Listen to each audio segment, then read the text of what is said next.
अमरीकी अफवाज के ईरान के खिलाफ नए हमले। अमरीकी सेंट्रल कमांड ने कहा है कि 80 से ज़्यादा अहदाफ को निशाना बनाने के बाद कार्रवाई मुकम्मल कर ली गई। ईरानी फ़ज़ाई दिफाई निज़ाम, command and control networks, radar और जहाज शिकन मिसाइलों को निशाना बनाया गया।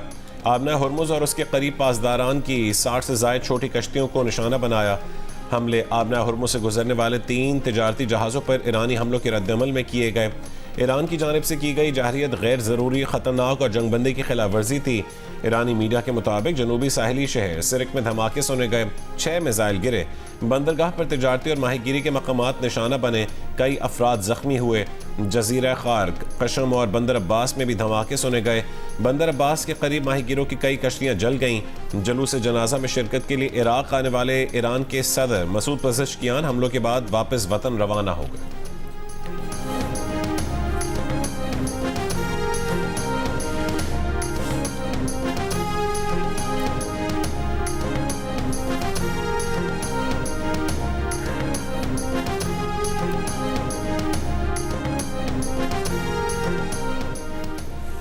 ईरान की आला मुश्तरका फौजी कमान ने कहा है कि अमेरिकी फौज ने खुली जारहियत करते हुए जनूबी ईरान के कुछ हिस्सों को निशाना बनाया। ईरान की मुसल्लह अफवाज अमेरिकी हमलों का मुंह तोड़ जवाब देंगी।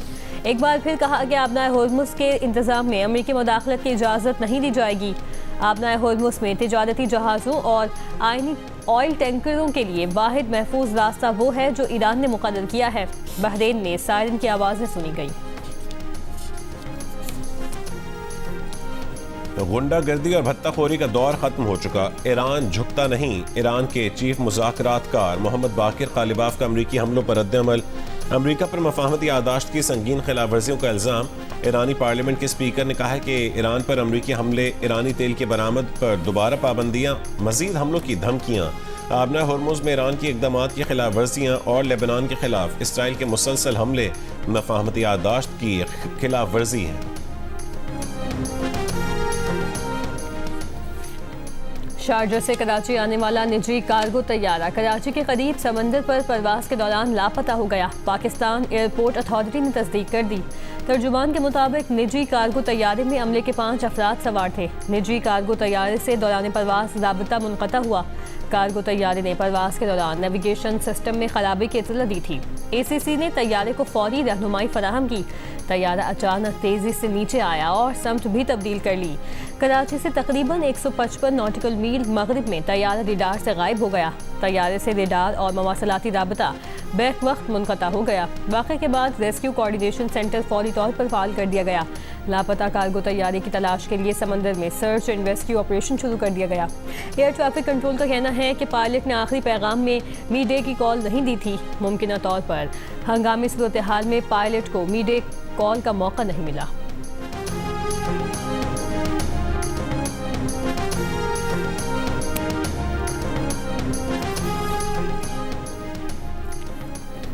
पाकिस्तान के लापता कार्गो तैयारे के सर्च एंड रेस्क्यू ऑपरेशन के लिए पाक बहरिया का जंगी जहाज PNS जुल्फ़िकार और PNS हुनैन मुतासर इलाके की जानिब रवाना। ज़राए के मुताबिक पाक फ़ज़ाइया का साब तैयारा भी सर्च ऑपरेशन में हिस्सा ले रहा है। पाक बहरिया का ATR तैयारा भी तुर्बत से परवास करके कार्रवाई में शामिल। नेशनल शिपिंग कॉरपोरेशन के तिजारती जहाज भी सर्च एंड रेस्क्यू ऑपरेशन के लिए तैनात। दिफाई champion Argentina FIFA world cup के क्वार्टर फाइनल में पहुंच गई। अर्जेंटीना ने मिस्र को प्री क्वार्टर फाइनल में 3-2 से हरा दिया। अर्जेंटीना ने 2 गोल के खसारे में जाने के बाद 3-2 से कामयाबी हासिल की। मेसी ने पहले हाफ में पेनल्टी भी मिस कर दी। मैच के 79वें मिनट तक अर्जेंटीना की टीम 2 गोल से हार रही थी। अर्जेंटीना की जानिब से गोल रोमेरो, लियोनेल मेसी और फर्नांडीज ने किए। मिस्र की जानिब से गोल इब्राहिम और ज़ेको ने स्कोर किए। मिस्र की शिकस्त पर सोशल मीडिया सार्फिन बरहम। अर्जेंटीना की जीत को रेफरी की जानिबदारी के मनहूर मिन्नत करार दे दिया।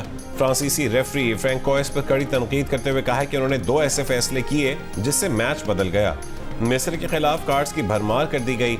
रेफरी ने दूसरे हाफ में मिस्र के वाज़ेह गोल को VAR के जरिए यह कहकर मुस्तरद कर दिया कि गोल से पहले मिस्री खिलाड़ी ने अर्जेंटीना के खिलाड़ी के खिलाफ फाउल किया था। फिर अर्जेंटीना की डी में मोहम्मद सलाह के गिराए जाने को भी उन्होंने नज़रअंदाज किया, जिसके नतीजे में अर्जेंटीना का मूव बना और उस पर तीसरा गोल हो गया। खेल के 92वें मिनट तक रेफरी ने मैच में कोई कार्ड नहीं दिखाया था, लेकिन उसके बाद उन्होंने मिस्री खिलाड़ियों और ऑफिशियल्स पर येलो कार्ड की भरमार कर दी, बल्कि एक स्टाफ मेंबर को रेड कार्ड भी दिखाया। मैच के बाद मिस्र के हेड कोच हस्साम हसन का कहना था कि मिस्र के साथ नाइंसाफी की गई। रेफरी शायद अर्जेंटीना को इवेंट पर रखना चाहते थे। मिस्री खिलाड़ी मुस्तफ़ा ज़ीको ने कहा कि मैच पहले से तयशुदा लग रहा था। रेफरी ने पूरी टीम और पूरे मुल्क की मेहनत ज़ाया कर दी। Football World Cup pre quarter final के आखिरी मैच में स्विट्जरलैंड कोलंबिया को हराकर क्वार्टर फाइनल में पहुंच गया। मैच का फैसला पेनल्टी शूटआउट पर हुआ। स्विट्जरलैंड ने 4 और कोलंबिया ने 3 गोल स्कोर किए। मुक़र्ररा और इजाफी वक्त में कोई भी टीम कोई गोल नहीं कर सकी थी। क्वार्टर फाइनल में स्विट्जरलैंड का मुकाबला दिफाई चैंपियन अर्जेंटीना से होगा।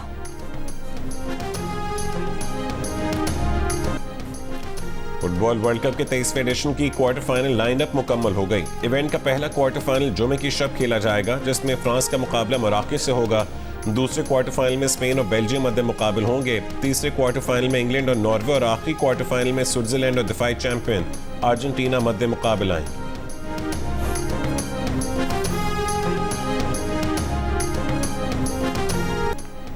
ईरान के शहीद रहबर आला आयतुल्लाह खामनाई का जस्द खाकी ईरान से इराक के शहर नजफ पहुंचा दिया गया। इराक़ी वज़ीर आज़म अली अल ज़ैदी और आला इराक़ी हुक्काम एयरपोर्ट पहुंचे। आयतुल्लाह खामनाई का जस्द खाकी नजफ में इमाम अली के रोज़े पर ले जाया गया।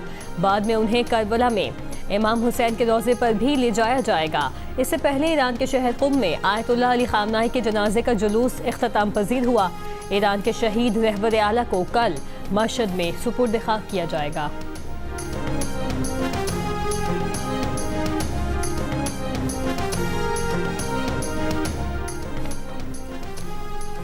ज़ियारत में पुलिस चौकी पर दहशतगर्द हमले में शहीद पुलिस अफसरान और एहलकारों की नमाज़ जनाजा अदा कर दी गई। पुलिस के चाक चौबंद दस्ते के शोहदा को सलाम। दहशतगर्दों से फायरिंग के तबादले में 2 SHO समेत 9 पुलिस एहलकारों ने जाम शहादत नोश किया। सिक्योरिटी फोर्सेज और पुलिस ने क्लियरेंस ऑपरेशन में 15 दहशतगर्द हलाक कर दिए। दहशतगर्द हमले के खिलाफ ज़ियारत क्रॉस पर जारी धरना वज़ीर आला की यकीन दहानी पर ख़त्म हो गया। N50 और N70 को मिलाने वाले कौमी शाहरा पर ट्रैफिक बहाल हो गई। वज़ीर आला बलूचिस्तान ने ज़ियारत क्रॉस पर धरने के शुरका से मुलाकात की, शुरका के मुतालबात और तहफ़्फ़ुज़ात सुने। उधर दहशतगर्द हमले के बाद लापता पुलिस एहलकारों के लवाहिकीन ने कबायलियों के हमरा डिप्टी कमिश्नर कॉम्प्लेक्स के बाहर धरना दे दिया। ज़ियारत की मरकजी शाहरा बंद कर दी। लापता एहलकारों को बाजियाब कराने का मुतालबा। डिप्टी कमिश्नर का कहना है कि ज़ियारत वाक़े में गफलत बरतने पर वज़ीर आला बलूचिस्तान ने SP ज़ियारत को मुअत्तल कर दिया है। वाक़े की जांच के लिए आला सतह की इंक्वायरी कमेटी कायम की गई है। जिम्मेदारों के खिलाफ कानूनी कार्रवाई की जाएगी।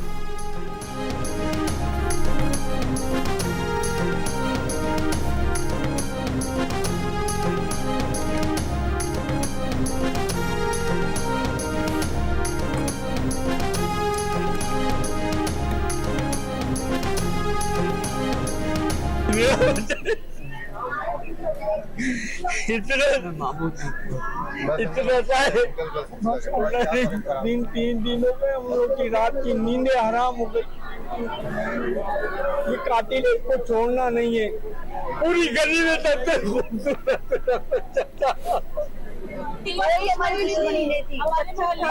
हमारा मोहल्ला हमारा अपना सब देख रहे, बस एक ये नहीं निकला। मेरे दिल में पूछा था क्यों नहीं आ रहा, दोबारा पुलिस को बुलाया। इसका घर नहीं देखा, हम लोग वहीं पर बैठे हुए। फिर एकदम से आवाज आई, सारे मोहल्ले वाले लड़के खड़े हो गए। उन्होंने देखा, ऊपर से फेंका मेरे सामने मेरे बच्चे को। कराची के इलाके नेपियर से 6 साल के बच्चे की तशद्दुद ज़दा लाश मिली है। पुलिस के मुताबिक बच्चे को ज्यादती के बाद कत्ल किया गया। मुलजिम को गिरफ्तार किया है। गिरफ्तार मुलजिम बच्चे का पड़ोसी है। कमसिन वली को घर के बाहर से पीर की शाम अगवा किया गया था। बच्चे की बोरी बंद लाश को तहवील में लेकर सिविल अस्पताल मुंतकिल किया। लाश को पोस्टमार्टम के लिए अस्पताल मुंतकिल कर दिया गया। हतमी वजह मौत का तयन पोस्टमार्टम रिपोर्ट आने के बाद हो सकेगा। बच्चे की वालिदा ने कहा है कि बच्चे की मस्क शुदा लाश बोरी में बंद करके 3 मंजिला इमारत से नीचे फेंकी गई। अहले खाना ने बताया कि 2 दिन से बच्चे को ढूंढ रहे थे। वारदात पड़ोसी के घर में अंजाम दी गई। हमें मुलजिम ने घर में दाखिल नहीं होने दिया। मुलजिम हमारे साथ बच्चे को ढूंढने का ड्रामा भी करता रहा। वालिद ने कहा कि वो रिक्शा ड्राइवर है। 4 बेटियां और 1 बेटा था। मकतूल 5 बहन भाइयों में सबसे छोटा था। अहले खाना का आला हुकाम से वाक़े का नोटिस लेने का मुतालिबा। अहले इलाका का दावा है कि मुलजिम हमजा को अपनी मदद आप के तहत पकड़कर पुलिस के हवाले किया।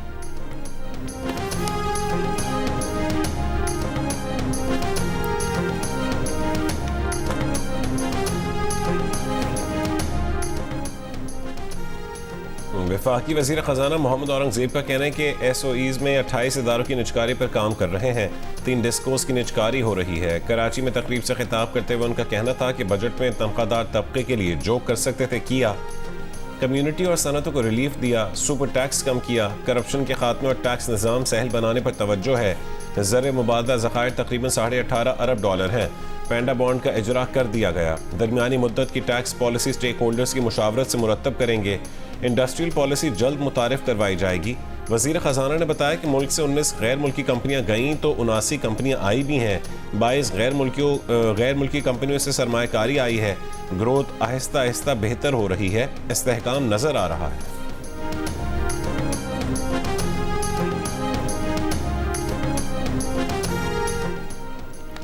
सैयद मुस्तफ़ा महमूद की ज़ेर सदारत कौमी असम्बली की कायमा कमेटी पेट्रोलियम का इजलास। वज़ीर पेट्रोलियम अली परवेज़ मलिक ने इजलास को बताया कि अमरीका और इसराइल की ईरान से जंग के आगाज़ पर खाम तेल $71 और डीजल $78 पर था। पेट्रोल की कीमत $180 से $190 फी बैरल तक गई।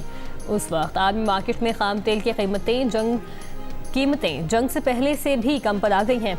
अली परवेज़ मलिक ने कहा, हमें तैयार पेट्रोलियम मसनूआत चाहिए जो आलमी मार्केट से नहीं मिलती। डीजल 33% और पेट्रोल 70% दरामद होता है। हुकूमत पूरे सेक्टर को डीरेगुलेट करके कीमतों के मामले से निकलना चाहती है।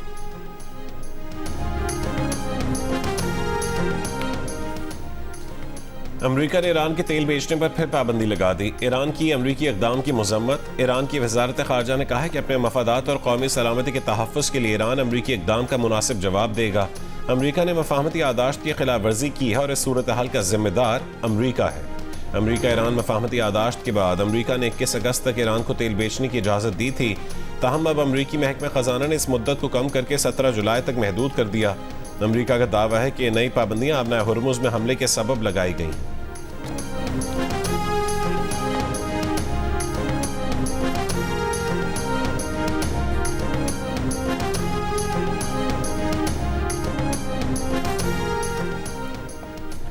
कराची वाटर कॉरपोरेशन ने कहा है कि बिजली के ब्रेकडाउन के बायस धाबीजी पंपिंग स्टेशन पर पानी की फराहमी का निज़ाम मुतासिर है। खराबी के बायस K2 पंपिंग स्टेशन के 3 अहम पंप आर्जी तौर पर बंद हैं। कराची शहर को यौमिया तकरीबन 100 मिलियन गैलन पानी की कमी का सामना करना पड़ेगा। नॉर्थ नाज़माबाद, फेडरल बी एरिया और बफर जोन में पानी की फराहमी आर्जी तौर पर मुअत्तल। गुलशन इकबाल, ब्लॉक 13D, गुलिस्तान जौहर और स्कीम 33 के बाज़ इलाकों में पानी की फराहमी आर्जी तौर पर मुअत्तल। मरम्मती काम मुकम्मल होने के बाद पानी की फराहमी मरहला वार बहाल कर दी जाएगी।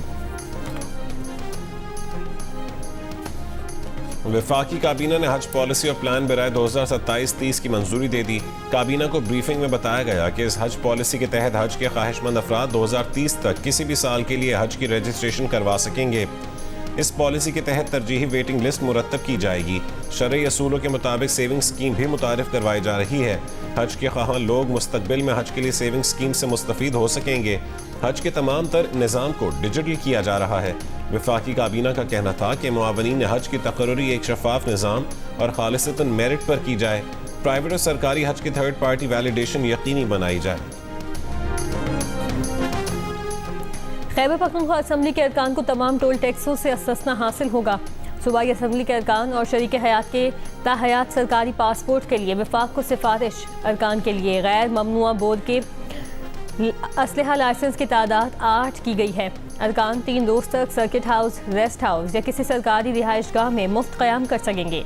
3 महीने पहले मंजूर किए गए खैबर पख्तूनख्वा असम्बली के अरकान के बरात तनख्वाह अलाउंस तरमीमी एक्ट 2026 की तफसीलात सामने आ गई।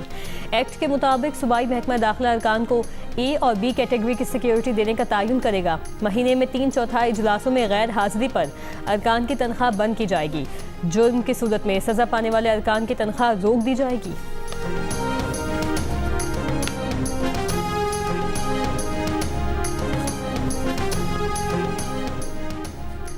चेयरमैन पीटीआई बैरिस्टर गौहर का एक बार फिर बानी पीटीआई से फैमिली की मुलाकात करवाने का मुतालबा। आज़ाद कश्मीर इलेक्शन के बॉयकॉट करने के फैसले का दिफा किया। रावलपिंडी में मीडिया से गुफ्तगू करते हुए कहा कि 37 हफ्ते गुजर गए, बानी पीटीआई से किसी की मुलाकात नहीं हुई। मुलाकात रोकेंगे तो नफरतें और तनाव बढ़ेगा। आज़ाद कश्मीर के इंतखाबात में हिस्सा न लेने के मामले पर सियासी कमेटी बैठी है। इलेक्शन के बॉयकॉट का फैसला वहाँ के हालात देख कर किया। आज़ाद कश्मीर के मामले पर दो टोक कह चुके हैं कि रियासत मुखालिफ बयानी की हिमायत नहीं करते, अवामी मुतालबात को सपोर्ट करते हैं। बैरिस्टर गौहर ने पार्टी में फॉरवर्ड ब्लॉक की मौजूदगी को मुस्तरद कर दिया।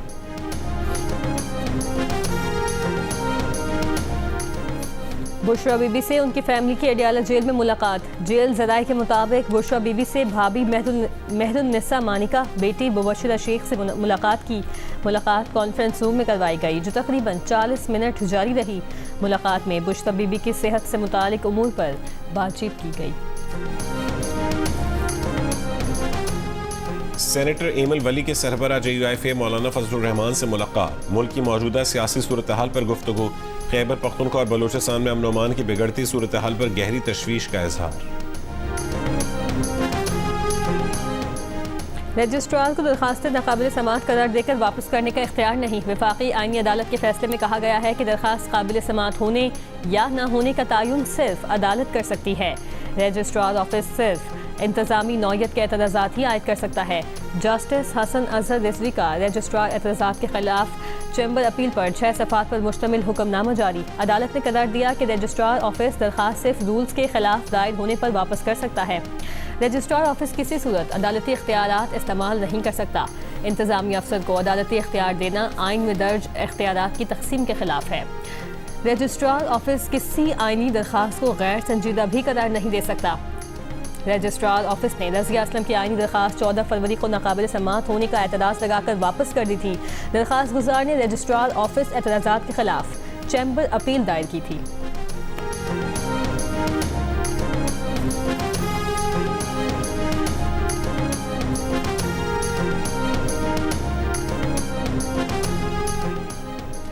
खैबर पख्तूनख्वा असेंबली ने इस्तेहकाक एक्ट की खिलाफ वर्जियों पर सजाएं मुकर्रर कर दी। असेंबली या कायमा कमेटी की कार्रवाई, सवालात, करारदाद, तहरीक या तहरीक इल्तवा को ऐवान में पेश या सरकारी तौर पर जारी होने से पहले शाया या नशर करना भी ममनू करार। एक्ट के तहत जुर्म की नौयत के मुताबिक खिलाफ वर्जी करने वालों को कैद, जुर्माना या दोनों सजाएं दी जा सकती हैं। असेंबली की कार्रवाई या रुकन की तकर्रुर की मस्कशुदा रिपोर्ट शाया करने पर 3 महीने कैद या 3 लाख रुपये जुर्माना होगा। ममनुआ असेंबली कार्रवाई या कमेटी रिपोर्ट शाया करने पर 6 महीने कैद या 10 लाख रुपये जुर्माना या दोनों सजाएं होंगी। असेंबली या उसके वकार के खिलाफ हतक आमेज बयान शाया करने पर 6 महीने कैद या 5 लाख रुपये जुर्माना या फिर दोनों सजाएं होंगी। असेंबली अफसर पर हमला या सरकारी फ़राइज़ की अंजामदही में रुकावट डालने पर 1 महीने कैद या 1 लाख रुपये जुर्माने की सज़ा होगी।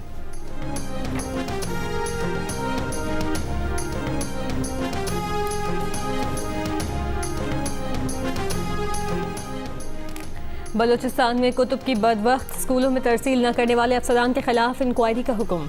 बलूचिस्तान असम्बली की पब्लिक अकाउंट्स कमेटी में बलूचिस्तान टेक्स्ट बुक बोर्ड के स्पेशल ऑडिट का जायजा।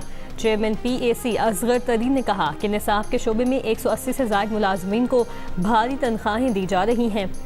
कुतुब की तैयारी के लिए निजी इदारों से खिदमात हासिल करना अजीब बात है। जून और जुलाई तक स्कूलों में दरसी कुतुब दस्तयाब नहीं है। सरकारी दरसी किताबों का मयार भी तसल्ली बख्श नहीं।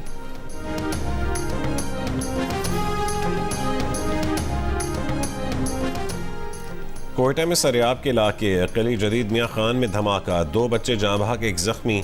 जाँ बहक बच्चों की उम्र 9 और 10 साल है। पुलिस हुकाम का कहना है कि बच्चों को बैग में धमाका खेज मवाद मिला था। धमाके की नौयत मालूम की जा रही है। चकवाल में 9 बरस की हानिया कत्ल केस में वालिद ने इल्ज़ाम लगाया है कि वाक़या कांस्टेबल की फायरिंग से पेश आया। डाकू ने फायरिंग नहीं की थी। कहा सब इंस्पेक्टर और सिपाही ने इलाज से कबल सादे कागज़ पर ज़बरदस्ती दस्तखत करवाए थे। हानिया दिल के वालिद की DPO को दरखास्त, मुतल्लिका सब इंस्पेक्टर और सिपाही के खिलाफ कार्रवाई का मुतालबा। अदील अहमद की दरखास्त पर DPO ने इंक्वायरी का हुक्म दे दिया। 3 रोज़ में इंक्वायरी मुकम्मल करने की हिदायत। मुतासरा ख़ानदान के ऑस्ट्रेलिया वापस जाने की सूरत में फ़ोन पर बयान देने की हिदायत।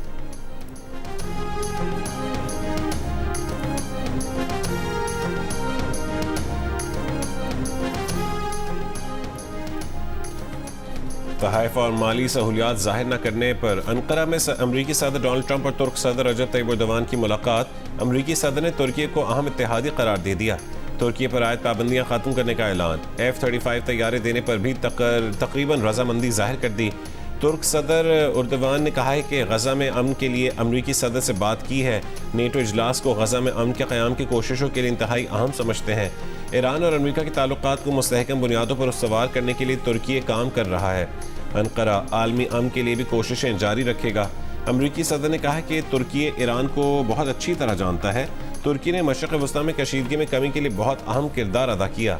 ईरान जंग में नेटो ने बहुत मायूस किया। नेटो इजलास अंकारा में ना होता तो वो शायद इजलास में शरीक भी ना होता। शहजादा हैरी लंदन हाई कोर्ट में मुकदमा हार गए। अखबारी ग्रुप के खिलाफ शहजादा हैरी और दीगर ने 1990 से 2018 तक ज़ाती मालूमात गैर कानूनी तरीके से हासिल करने का इल्ज़ाम लगाया था। इल्ज़ामात में फ़ोन या वॉइस मेल तक गैर कानूनी तरीके से रसाई, खुफिया निगरानी, तिब्बी और माली रिकॉर्ड हासिल करने की कोशिशें शामिल थीं। मुकदमा करने वाली दीगर शख्सियात में सर एल्टन जॉन भी शामिल थे।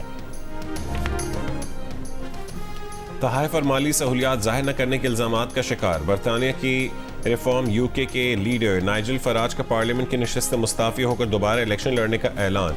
कहा कि उनके मुस्तकबिल का फैसला हल्के के अवाम करेंगे। तहफ़ की वसूली पर इल्ज़ामात लगाने वालों को जवाब दिया कि कोई गलत काम नहीं किया, कोई कानून नहीं तोड़ा, न अवामी पैसे का गलत इस्तेमाल किया।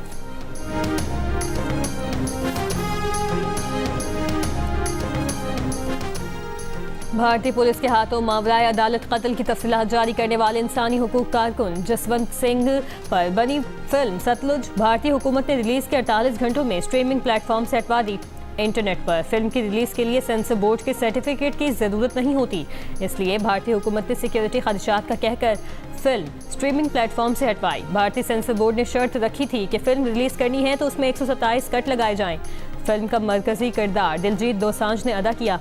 फिल्म का असल नाम घल्लूघारा था, जिसे बदलकर पंजाब 95 रखा गया, लेकिन सेंसर बोर्ड सर्टिफिकेट न मिलने पर इस अनकट फिल्म को सतलुज के नाम से 3 जुलाई को रिलीज किया गया। भारतीय पंजाब में 80 और 90 की दिहाई में मावराए अदालत हलाकतों पर आवाज़ उठाने वाले जसवंत सिंह खुद भी अगवा हुए और मुबैना तौर पर उन्हें पुलिस ने कत्ल करके उनकी लाश नहर में फेंक दी थी।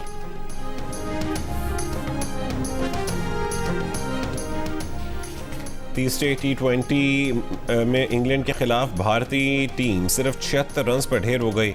भारत को T20 फॉर्मेट में सबसे बड़ी 125 रन के रिकॉर्ड मार्जिन से शिकस्त। इंग्लैंड ने पहले बैटिंग में 7 विकेटों पर 201 रन स्कोर किए थे। 5 मैचों की सीरीज में इंग्लैंड को 2-0 की बढ़तरी हासिल हो गई।